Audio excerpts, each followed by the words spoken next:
我點解擺個木瓜喺個腳膝頭哥裏邊咧？咁因為今日咧想同大家分享嘅就係煲木瓜水啦。好啦，拎開木瓜先。嗱，點解我要同大家分享煲木瓜水咧？嗱，呢個膝頭哥快脆啦。好，有時咧有啲關節痛嘅咧，呢啲膝頭哥痛咧，我同大家講啦，呢個木瓜咧係好多膠質喺度嘅，痛風症非常之好，胃痛都有個幫助嘅，你可以上網睇下嘅。咁一陣間煲俾大家睇，而家教大家做少嘢先。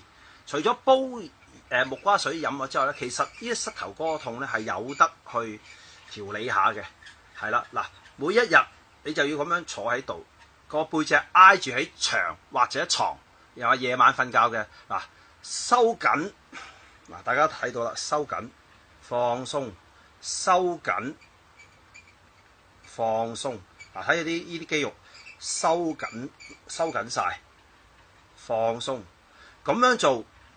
基本上每一次做200下，咁呢啲痛位，如果你有膝頭哥痛位咧，你做得佢幾次咧，佢就會舒緩，甚至乎你做幾日咧，佢就唔痛噶啦，係真嘅。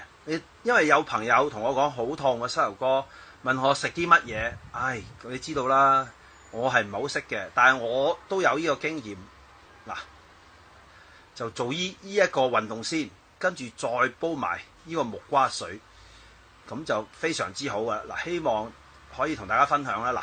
嗱，慢慢做，揦緊放鬆，唔好咁心急。嗱，俾節奏，1、2、1、2、1、2，做200下啦，唔好懶，一有時間就做，咁你個膝頭哥就好啦。嗱，一陣間再同大家講木瓜水。今日想同大家分享嘅係煲木瓜水，呢個係青木瓜嚟嘅，青木瓜呢啲中國大陸木瓜，同嗰啲熟晒黃嗰啲唔同。嗱，煲木瓜水咧一定要買生，一定要買青。嗱，呢度呢啲白白地嘅已經唔係咁青噶啦，因為佢慢慢就會熟嘅，咁佢冇咗裏邊嘅膠質嘅，裏邊有啲膠質喺度嘅，所以一定要青。咁煲木瓜水有咩好處嘅咧？其實煲木瓜水有幾樣好處嘅，對於腸胃、對於胃痛有些少幫助嘅，有幫助嘅。最重要咧，佢裏邊有啲膠質咧，係對痛風症係幾好嘅，你可以上網睇翻嘅。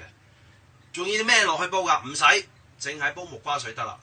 咁我頭先喺膝頭哥度痛咧，就飲呢啲非常之好，當水飲。嗱，而家做俾大家睇啦，好啦，都唔使洗啦，因為皮包咗，最緊要嗱，切開先。係啦，切開佢，挖咗啲核出嚟。呢個好簡單嘅啫。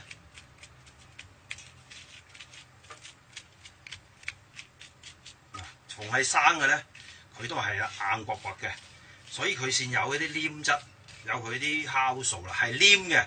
如果你買落，如果你熟嘅木瓜咧，係冇晒㗎啦已經，所以千祈唔好買黃嗰啲，嗰啲就係就咁食嘅，當生果食嘅，呢啲係要嚟煲嘅。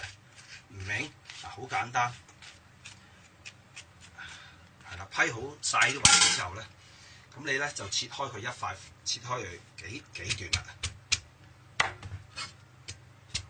切開嚟做咩嘅咧？批皮，因為咁樣批皮咧係易啲嘅。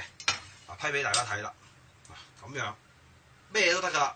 你冇呢啲刀，為揾生我呢啲刨咯，有就用呢啲啦，冇乜所謂噶啦。小心啲。批咗陣皮就得噶啦，一定要青色，係啦。批咗陣皮之後點咧？好簡單，係啦，切開一嚿嚿得，食得嘅喎啲木瓜，一陣間係煲咗之後食嘅喎。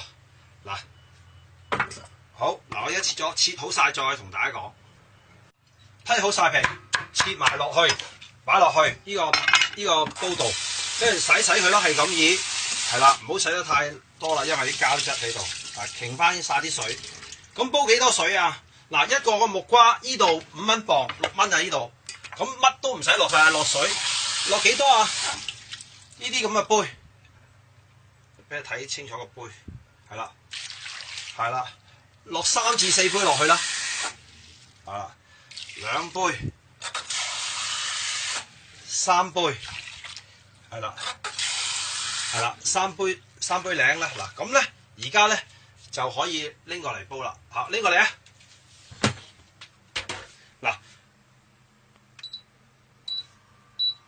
首先用大火煲滾咗先，係啦，最猛火煲滾咗佢先，煲滾咗之後收翻細中火，煲佢大約4個字，咁就飲得啦。煲好再同大家講。好啦，嗱，而家啲水滾起咗之後咧，就將佢較翻細啲啦。嗱，你哋用火都得嘅，一樣道理嘅啫。煲滾咗之後咪較細火咯。嗱，你較細啲，較到佢係啦。嗱，較到佢啲泡都係咁細。嗱，而家唔得啦，較翻大少少啦，可以。係啦，較呢個度數，呢個火係咁細火，中火煲。煲幾耐咧？煲佢4個字啦。係啦。嗱，煲佢4個字，4個字飲得噶啦嚇，佢得翻3杯水到嘅啫。好，煲好再同大家講。分鐘而家煲好噶啦，熄翻火佢啦。嗱，大家睇下啦，嗱，你記住啦，呢個係青木瓜水嚟嘅，乜都唔使落，咩鹽啊糖啊唔使落嘅。嗱，而家拎過嚟呢邊倒啦。咁咧，佢對於痛風症，尤其是係膝頭哥咧，就非常之好嘅嚇。冇乜味嘅，好似清水咁。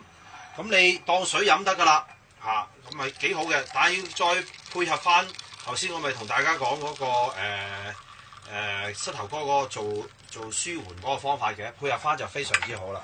嗱，咁希望可以同大家分享呢一個膝頭哥嘅特別嘅方法啦。呢個係青木瓜水，木瓜係食得嘅，而家攞嚟當生果食得噶啦嚇，非常之好啊！希望大家中意啦嚇，多謝晒。